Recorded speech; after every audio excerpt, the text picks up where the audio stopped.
Bom dia, irmãos, tudo bem? Um bom domingo e um domingo abençoado a todos.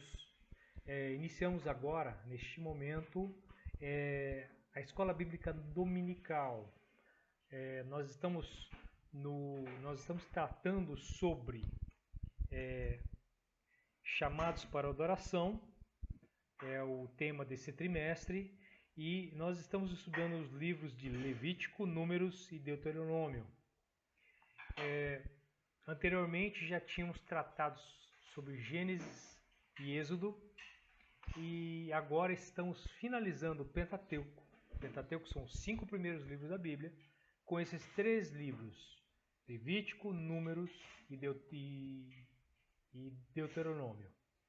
É importante a gente citar um parêntese aqui. Nós estamos falando sobre a EBD número 9 da aula de hoje, e o tema de hoje é adoradores verdadeiros não murmuram. Antes da gente adentrar nesse tema, que é um tema extremamente rico e extremamente interessante para os dias de hoje, vamos contextualizar um pouco de história e geografia do que aconteceu com o povo de Israel até chegarmos nesse ponto em Números. Nós, nessa lição do EBD 9, nós vamos falar sobre Números 11, 12, 13, 14 e capítulo 19. Nós vamos tratar sobre esses capítulos do livro de Números. Já falamos anteriormente sobre Levítico e agora continuaremos sobre Números, depois, posteriormente, para encerrar o trimestre, Deuteronômio. Esse tema de hoje é um tema extremamente rico, complexo e muito atualizado para a nossa vida cotidiana, pois o título é Adoradores verdadeiros não murmuram. Vamos primeiramente contextualizar o que está acontecendo com o povo de Israel. Nós vimos no livro de Êxodo que Moisés tirou o povo de Israel do Egito através dos milagres de Deus, atravessou o Mar Vermelho e chegou até a Península do Sinai. Então o povo de Deus estava na Península do Sinai, e no sul dessa Península do Sinai é uma península que liga o Egito a Canaã, que hoje é o Estado de Israel, liga o continente africano com o continente asiático via Canaã. E aí, nessa península, lá ao sul dessa península, tem um monte chamado Monte Sinai ou Horebe, onde Moisés conversava com Deus nesse monte. E o povo de Deus, que tinha saído de lá do Egito, acampava em volta. Nós temos que entender que o povo de Deus nesse momento era um povo ainda iniciante. Eles tinham saído de 400 anos do Egito, depois de 400 anos, e de vários anos de escravidão. Então, essa geração que estava com Moisés não sabia o que é a liberdade. Eles saíram do Egito como escravos. Então, o entendimento que eles tinham de que é Deus, do seu Deus, era muito curto, muito pequeno. Então, cabia a Moisés, nesse momento, tratado no livro de Êxodo e no livro de Levítico, como que ele aparelharia o povo de Deus. Como que ele instruiria o povo de Deus para que eles tivessem o entendimento de fato de quem é o nosso Deus. E aí, naturalmente, um povo que desconhece o seu Deus, desconhece da palavra, não tinha Bíblia como nós temos hoje, disponível, é natural que esse povo caísse em várias falhas. E aí no livro, aí eles chegam no capítulo 10 de Números, e nesse capítulo eles saem do Monte Sinai, Horebe, e sobem e começam a se dividir em caravanas, em tribos, em direção a Canaã. A ordem estava dada. Eles estavam próximo do Monte Sinai e agora a ideia era subir em direção a Canaã, a terra prometida, aquela terra que o Senhor havia lhe prometido a esse povo. É importante também sinalizar que, naturalmente, depois de 400 anos, aquela região de Canaã, ela já era habitada por outros povos. Então esse povo, povo escolhido por Deus, ele teria alguns desafios chegando lá. E aí eles começam a marchar em direção a um deserto chamado Parã.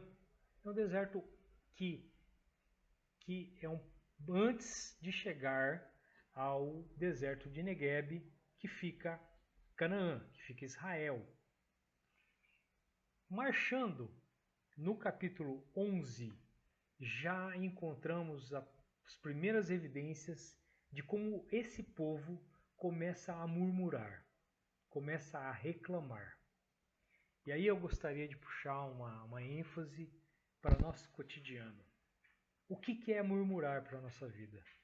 O que a gente faz no nosso dia a dia que a gente murmura?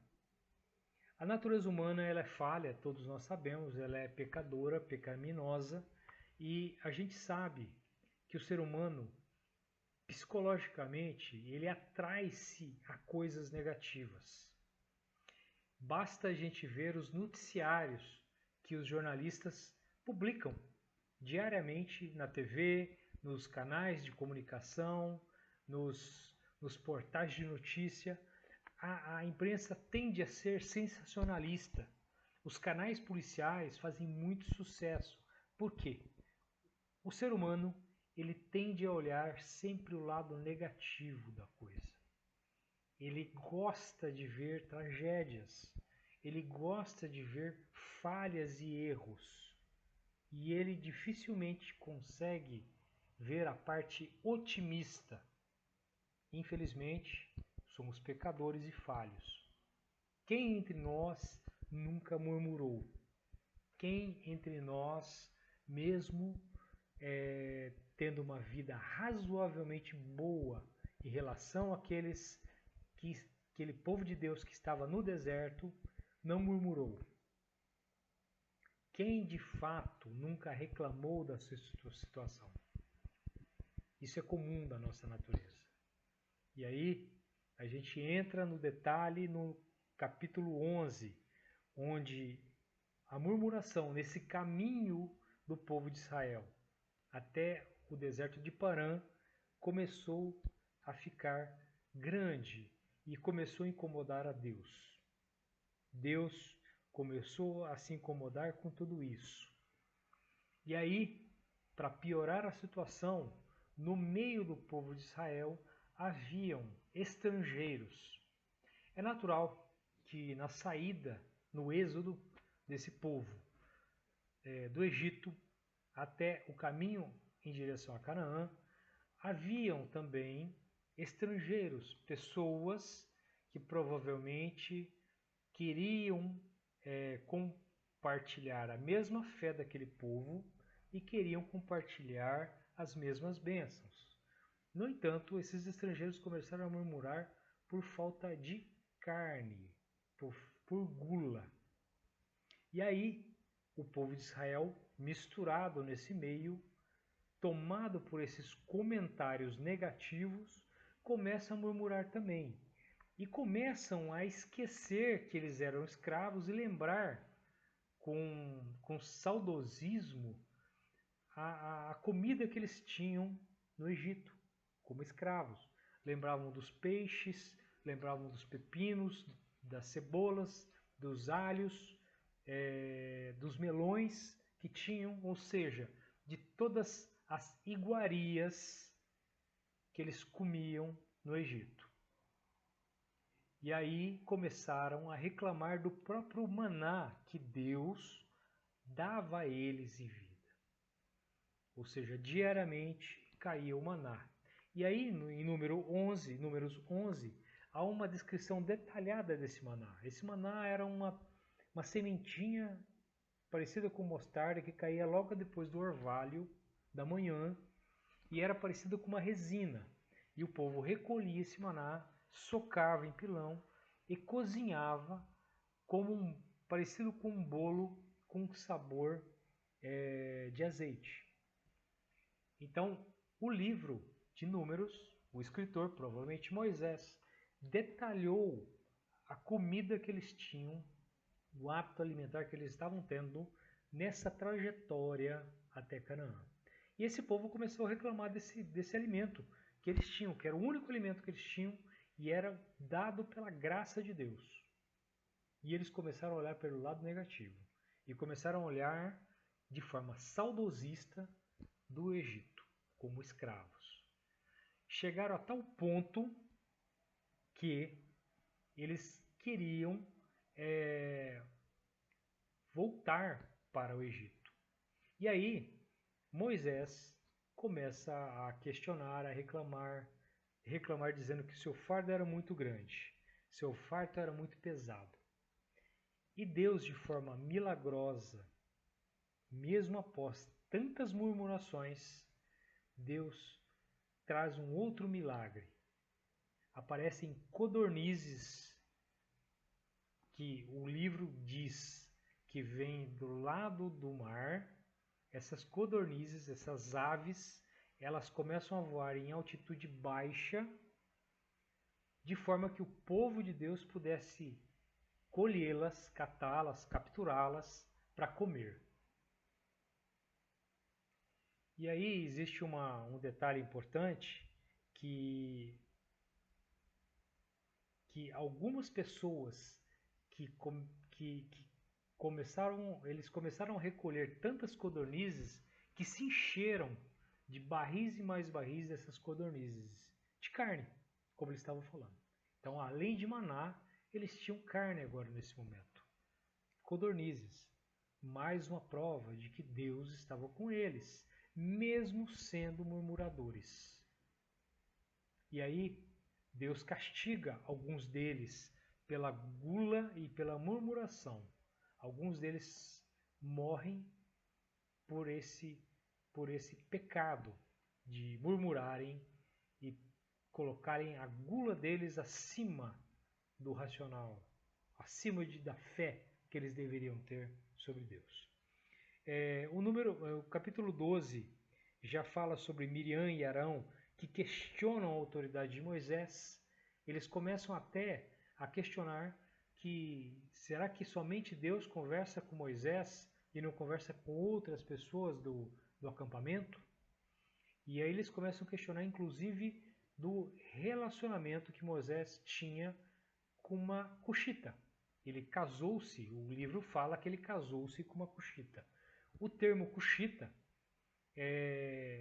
significa etíope. São pessoas daquela região noroeste da África, nordeste da África, melhor dizendo, e que provavelmente o livro ele não esclarece muito bem, mas pode ser da esposa de Moisés, a filha de Jetro, que ele se casou primeiro, ou pode ser uma segunda esposa, pois naquela época os homens tinham várias esposas.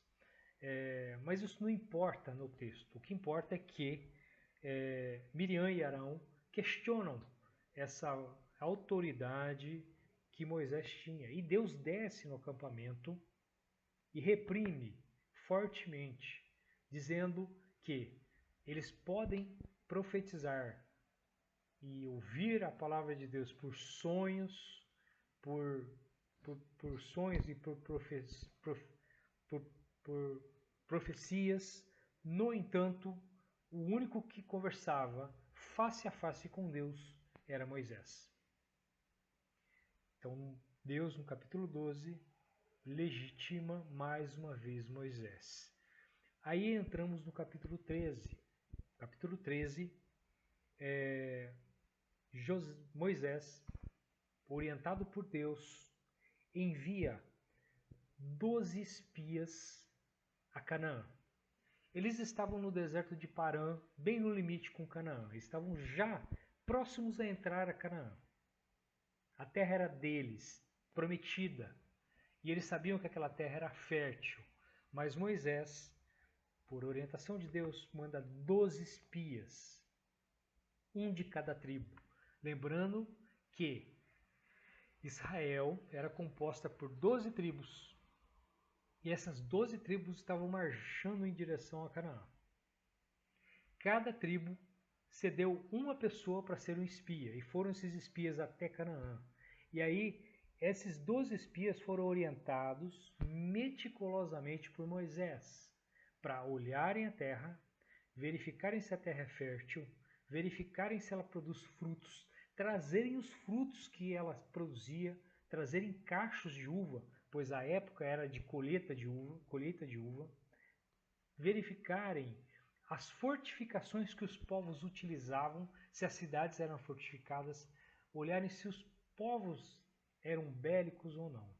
Ou seja, o papel desses espias era trazer um relatório de como era a situação de Canaã. E esses espias foram e ficaram 40 dias em Canaã. E o texto relata que eles trouxeram um cacho de uva em duas. Duas pessoas dois espias tiveram que levar um cacho de uva de tão grande que ele era. Então a terra era extremamente fértil, terra de Canaã. Eles chegaram até a cidade de Hebrom, próximo de onde é Jerusalém hoje. E aí eles retornam, e aí eles passam, os 12 espias passam um relatório para Moisés e para as tribos de Israel. E aí, o relatório deles é bem enfático. A terra é fértil, produz leite e mel. Esse termo que produz, que emana leite e mel, não é que só emana leite ou emana somente mel, mas sim que é uma terra extremamente fértil, produtiva, e que era uma terra extremamente abençoada, agradável. Mas parte negativa desses espias começa a murmurar e a passar um relato negativo da situação. Começam a dizer que, no entanto, quem ocupa essa terra são povos extremamente fortes, poderosos, grandes, extremamente fortificados, e que eles não teriam chance alguma contra esse povo.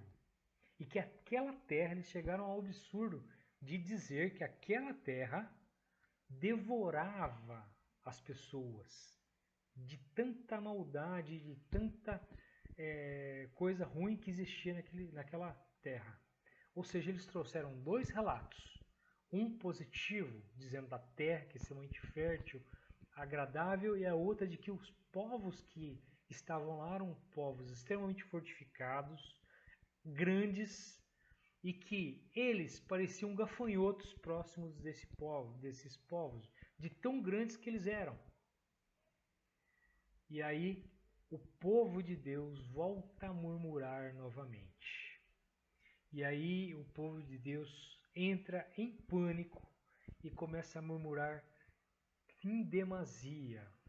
Começam a questionar, inclusive, por que não, que era melhor eles terem morrido no Egito do que morrer naquela terra desconhecida. Começa a questionar a autoridade de Deus e a bênção que Deus tinha colocado para eles. Começam a reivindicar um novo líder para aquela campanha, para retornar ao Egito. Eles queriam fazer isso. E Caleb e Josué, os dois únicos espias desses 12, contradisseram esses espias, dizendo o seguinte, que não, que a terra era deles, que eles deveriam marchar sim e que Deus estava com eles. Caleb, principalmente, mostrou uma fé inigualável e de que eles deveriam marchar, contradizendo todo o relato negativo dos demais espias. E o povo estava tão tomado pela murmuração e pelo relatório negativo de que quis até apedrejar Caleb e Josué. Interessante a gente ressaltar que Josué tinha o nome de Oseias e Moisés trocou o nome dele de Josué. Tamanho era o prestígio, ou o carinho que Josué tinha para Moisés. Oséias significa Salvador e Josué significa Deus salva. E essa mudança ela tem um significado lá na frente, porque Josué, no livro de Josué, levaria o povo de Deus de fato triunfante a entrar na terra de Canaã, naquele momento. E os dois espias, Josué e Caleb, são os únicos que foram contra os outros 10 espias, passando um relato positivo, de que a terra era boa e de que Deus estava com eles, que eles podiam entrar lá e podiam encarar esse desafio e que a bênção estava com eles. Ponto. Os demais espias negativos, passando um relato negativo, inflamaram o povo. Chegou a tal ponto que o povo começou a ameaçar, apedrejar Caleb e Josué. Nesse ponto, é interessante citar que